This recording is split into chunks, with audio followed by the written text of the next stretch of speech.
காவிரி நதிநீர் வழக்கு உச்சநீதிமன்றத்தில் இன்றும் விசாரணைக்கு வந்தது.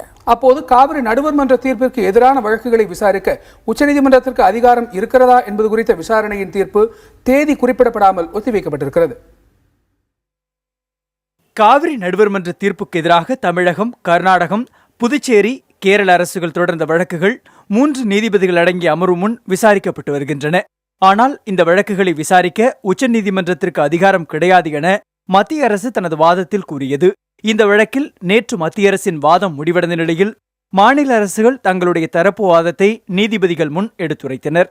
அப்போது பல்வேறு உச்சநீதிமன்ற தீர்ப்புகளை மேற்கோள் காட்டி பேசிய தமிழகம், கர்நாடகம், கேரள அரசுகள் இந்த வழக்குகளை விசாரிக்க உச்சநீதிமன்றத்திற்கு அதிகாரம் இருப்பதாக தெரிவித்தனர்.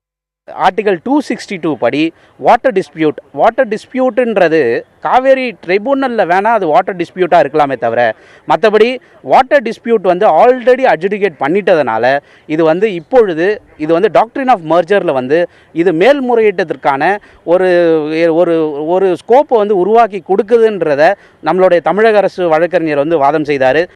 அதே வேளையில் வழக்குகளை விசாரிக்க உச்சநீதிமன்றத்திற்கு அதிகாரம் இல்லை என புதுச்சேரி அரசு தெரிவித்தது. இவற்றை கேட்ட நீதிபதிகள் இது தொடர்பாக வரும் 24ஆம் தேதிக்குள் 4 மாநில அரசுகளும் மத்திய அரசும் எழுத்துப்பூர்வ வாதத்தை தாக்கல் செய்யுமாறு அறிவுறுத்தினர். காவிரி வழக்கில் அடுத்த உத்தரவு வரும் வரை தமிழகத்திற்கு வினாடிக்கு 2000 கன அடி நீர் திறந்துவிட வேண்டும் என்று கர்நாடக அரசுக்கு நீதிபதிகள் உத்தரவிட்டனர். இதையடுத்து தேதி குறிப்பிடப்படாமல் தீர்ப்பு ஒத்திவைக்கப்பட்டது.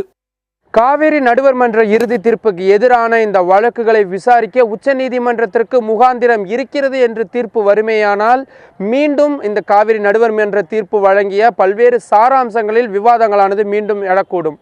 அதே சமயம் மாற்றாக தீர்ப்பு வரும் பட்சத்தில் கர்நாடக அரசு தமிழகத்திற்கு தேவையான தண்ணீரை அந்தந்த காலகட்டங்களில் திறந்துவிட்டாக வேண்டிய சூழ்நிலை ஏற்படும். அதே போல காவிரி மேலாண்மை வாரியம் அமைக்க மத்திய அரசிற்கு ஒரு புதிய நெருக்குதலும் உண்டாகும். என்ன மாதிரியான தீர்ப்பு வரப்போகிறது என்பதனை நாம் பொறுத்திருந்தே தெரிந்து கொள்ள வேண்டும். தலைநகர் டெல்லியிலிருந்து புதிய தலைமுறைக்காக ஒளிப்பதிவாளர் ஜெரின் சாம்வேலுடன் நிரஞ்சன்.